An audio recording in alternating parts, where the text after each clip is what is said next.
कृष्णपुर नाम का एक छोटा सा गांव रहता था। उस गांव में गोविंद और उसकी पत्नी गिरिजा रहा करते थे। गोविंद उस गांव के रेलवे स्टेशन में लोगों का सामान उठाने का काम किया करता था और वहां उसके कुछ दोस्त बन जाते हैं। उन लोगों को बहुत बुरी आदतें होती थी। उन्हीं बुरी आदतों का शिकार गोविंद भी हो जाता है। रोजाना बहुत ही ज्यादा शराब पीकर घर आया करता था। गिरिजा और गोविंद की एक बेटी थी जिसका नाम कोमल था। गोविंद बहुत ही गैर जिम्मेदार था। घर की कोई जिम्मेदारी नहीं लिया करता था। ना ही घर के लोगों को खाना लाकर दिया करता था और ना ही उसकी पत्नी को कोई पैसे दिया करता था। यही हालत देखकर तंग हुई गिरिजा अगर कभी मुंह खोलकर पैसे मांगती तो वो बहुत बिगड़ जाता था और पत्नी पर हाथ भी उठाता था। उसको बहुत मारा करता था। पति का ये हाल देखकर गिरिजा ने सोच लिया कि अब उसको कोई न कोई काम करना पड़ेगा जिससे उनके घर का पोषण हो सके। इसलिए उसने कपड़े सीने वाली एक मशीन सेकेंड हैंड में खरीद लेती है और उससे ही कपड़े सीने का काम घर बैठे करना शुरू करती है। धीरे धीरे लोग उसके पास कपड़े सिलवाने के लिए आया करते थे। गिरिजा की सिर्फ एक ही ख्वाहिश हुआ करती थी कि उसकी बेटी कोमल बहुत पढ़े और अपने पैरों पर खड़ी हो पाए, लेकिन ऐसा उसके साथ कुछ नहीं होता था। दिन रात मेहनत करके जो भी पैसे गिरिजा कमाती थी उसका पति गोविंद उन पैसों को भी उससे छीन लिया करता था और उन पैसों से जाकर दारू पिया करता था। ऐसे ही बहुत मुश्किल से गुजर रहे गिरिजा की जिंदगी में एक और बहुत बड़ा तूफान ही आ गया था। एक दिन वो किसी काम से बाहर जाकर आ रही थी कि अचानक ही सड़क पर उसके ऑटो का एक्सीडेंट हो जाता है और वो ऑटो पलटकर गिरिजा के पैरों पर गिर जाता है, जिससे गिरिजा के पैरों पर बहुत ही ज्यादा चोटें आई थी। कुछ लोगों ने उसको अस्पताल पहुंचा दिया था। गिरिजा का इलाज करने के बाद डॉक्टर्स ने ये कहा था कि गिरिजा के पैरों पर ऑटो की गिरने की वजह से बहुत ज्यादा चोटें आई थी, जिसकी वजह से वो जिंदगी में दोबारा कभी चल नहीं पाएगी। और साथ में ये भी कहा था कि अगर बहुत ज्यादा ही महंगा इलाज करवाएंगे तो हो सकता है कि वो जिंदगी में कभी आगे चल पाएगी।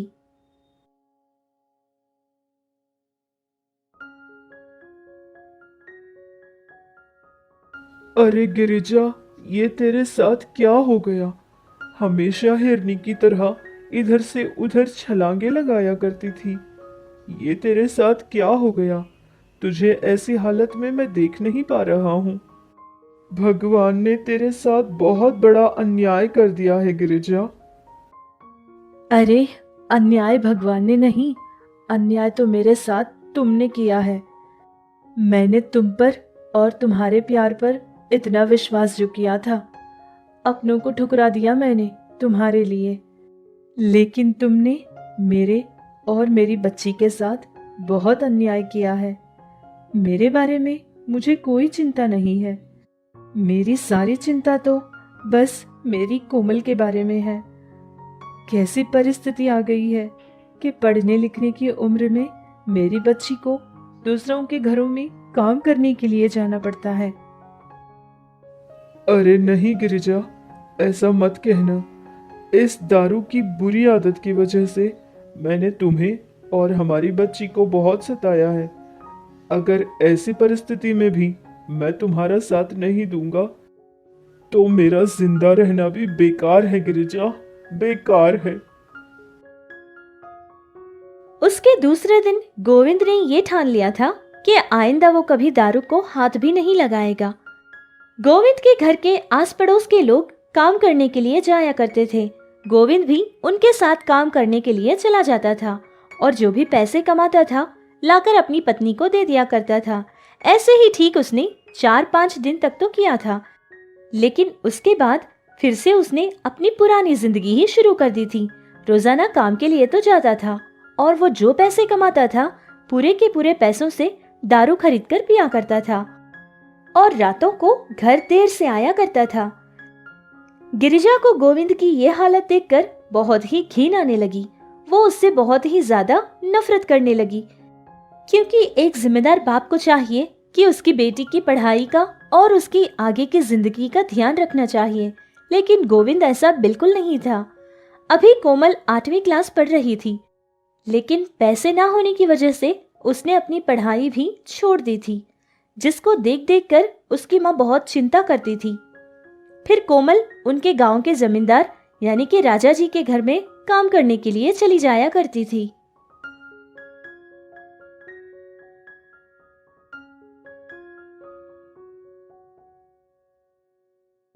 माँ, तुम रो क्यों रही हो माँ?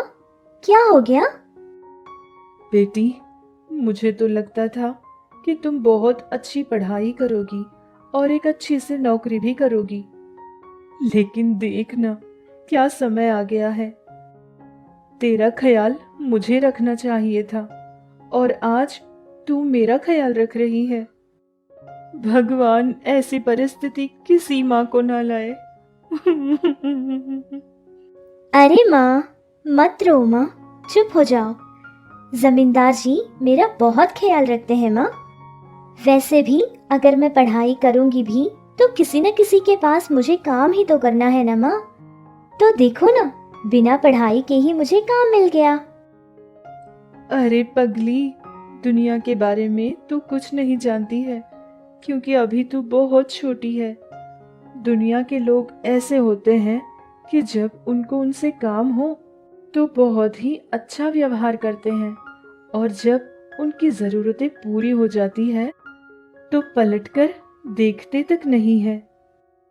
और अगर तू अच्छे से पढ़ाई करती और अपने पैरों पर खड़ी हो जाती तो तू खुद दूसरे लोगों को काम दे पाती ना बेटी। मेरी तो हमेशा यही इच्छा होती थी। वैसे माँ, सच कहूँ तो मुझे भी पढ़ना बहुत अच्छा लगता है माँ। मुझे बहुत पसंद है पढ़ाई करना, लेकिन क्या करूँ माँ? तेरा चेहरा देखकर भी तेरे बाप का दिल नहीं पिघला। वो आदमी वैसे का वैसा ही है। अब मैं भी क्या कर सकती हूँ मेरी बच्ची। जिस राजा जमींदार के घर में कोमल काम किया करती थी, उस जमींदार की उम्र 50 साल से भी ज्यादा थी, लेकिन उसकी पत्नी बहुत समय पहले ही मर चुकी थी और अपने बच्चों की शादी भी उसने कर दी थी। और जमींदार के सारे ही बच्चे शादी के बाद विदेश चले जाते हैं। अब उसके साथ कोई नहीं रहता था। जमींदार के सारे साथी ये कहा करते थे कि अब उसको पत्नी की जरूरत है, क्योंकि इस उम्र में किसी न किसी का साथ रहना बहुत जरूरी होता है। इसलिए उसके सारे ही दोस्त जमींदार से ये कहा करते थे कि उसको दोबारा शादी करनी चाहिए। अब जमींदार राजा को भी यही लगने लगा कि उसे दोबारा शादी करनी चाहिए। उसने सोचा कि कोमल तो उसके घर में काम करती है और जो काम जमींदार करने को कहता है कोमल बहुत ही जल्दी उस काम को कर देती थी, और तो और उसकी सेवा भी करती थी। तो जमींदार ये सोचने लगा कि अगर वो कोमल से ही शादी कर लेगा तो उसके मरने तक उसका वो बहुत ख्याल रखेगी और उसका हर काम करती जाएगी। कोमल का घराना और उसके माता पिता इन सारी बातों के बारे में उस जमींदार को पूरी तरह से खबर थी। कोमल का बाप तो शराबी था, जो कि उसकी बेटी के बारे में ज्यादा कुछ सवाल नहीं करेगा, और ठहरी माँ वो तो बेचारी चल भी नहीं पाएगी अगर उनसे उस जमींदार ने सोच लिया था कि अब वो कोमल से शादी करने के बारे में उसके पिता गोविंद से बात करेगा।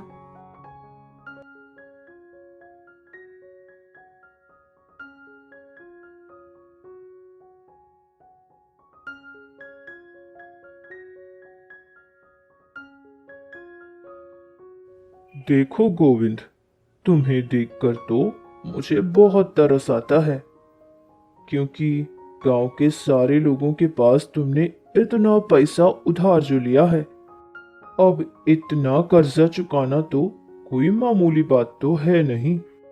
इसीलिए तो गांव का हर कोई तुझे कुछ न कुछ सुनाता ही रहता है या फिर मारपीट करता रहता है। तेरी पत्नी की भी तो तबीयत ठीक नहीं है ना।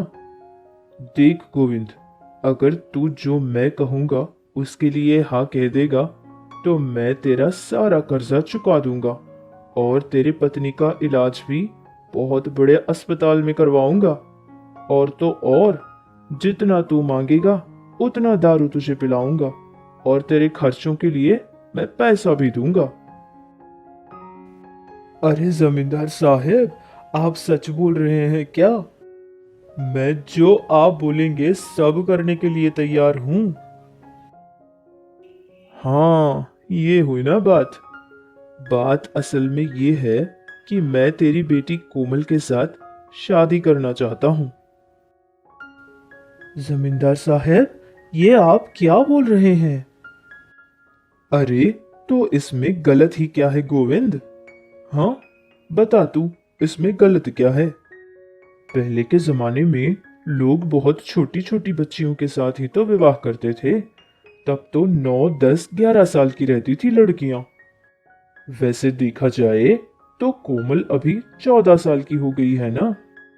सोच ले गोविंद, ऐसा मौका तुझे बार बार नहीं मिलने वाला है। ठीक है, तू अपनी राय मुझे बता देना। अरे ओ जग्गू, अंदर जो दारू का बोतल है वो लाकर गोविंद को दे देना।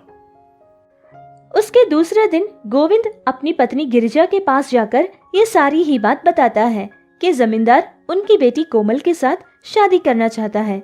अगर ये शादी हो जाएगी तो उनकी सारी परेशानियां दूर हो जाएंगी। अरे, ये तुम कैसी बातें कर रहे हो? उस बूढ़े के साथ हमारी छोटी सी कोमल का विवाह करोगे? नहीं नहीं, ऐसा कभी मत सोचना। मेरी छोटी सी बच्ची की जिंदगी ऐसे बर्बाद मत करना। उस बूढ़े से शादी करके उसका गला मत घोटना। अरे गिरिजा, चुप हो जा। तुझे कुछ नहीं पता। जैसे कह रहा हूं वैसे कर, वरना इस चारपाई पर भी नहीं बचोगी।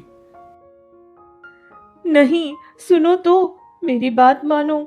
मेरी बच्ची के साथ इतना बड़ा अन्याय मत करो। मैं तुम्हारे पाँव पड़ती हूँ। मेरी बात तो सुनो, एक बार मेरी बात तो सुन लो। ऐसे मत जाओ। हे भगवान, मेरी कोमल की रक्षा करना। दूसरे दिन गोविंद उस जमींदार के पास चला जाता है और सारी बात बता देता है कि उसकी पत्नी को कोमल की शादी जमींदार के साथ करना बिल्कुल पसंद नहीं है, तो उनको इस शादी करने में थोड़ी जल्दी करनी चाहिए। तो जमींदार राजा ने भी इसके बारे में सोच लिया था और शादी की सारी तैयारियां उसने कर ली थी। कोमल को उन्होंने एक कमरे में बंद कर दिया था और उसी समय गिरिजा के घर एक औरत आ जाती है। वो गिरिजा के पास कपड़े सिलवाया करती थी, लेकिन घर तक आने के बाद उसने देखा कि घर पर तो ताला लगा हुआ है। घर को देखकर वो वापस जा ही रही थी कि अचानक ही उसको घर के अंदर से किसी की रोने की आवाजें आने लगी। वो दोबारा घर के पास चली जाती है।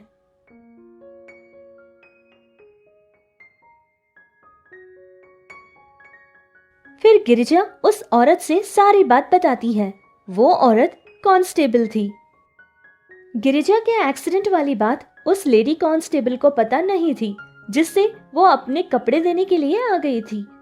लेकिन सारी बात पता चलने के बाद वो लेडी कांस्टेबल पुलिस में खबर कर देती है। फिर वहां पर पुलिस पहुंच जाती है और ये शादी होने से रोक लेती है। जमींदार राजा को और कोमल के पिता गोविंद को पुलिस गिरफ्तार कर लेती है। फिर विमेन्स वेलफेयर एसोसिएशन वाले कोमल की आगे की पढ़ाई की जिम्मेदारी ले लेते हैं और गिरिजा को भी एक ऐसी एम्ब्रॉयडरी मशीन लाकर दे देते हैं जिससे वे बहुत ही आसानी से बैठकर काम कर पाए। इस तरह उनकी जिंदगी बदल गई थी। हम आज भी देखते हैं कि हमारे समाज में अब भी ऐसे लोग बहुत सारे बाकी हैं जो कि अपनी बेटियों की शादी बहुत ही कच्ची उम्र में कर देते हैं। हालांकि उनको पता है कि बाल विवाह करना बहुत बड़ा जुर्म है, कानूनी अपराध है, लेकिन फिर भी वो लोग नहीं मानते हैं। मैं तो कहती हूँ कि ये बहुत बड़ा गुनाह भी है।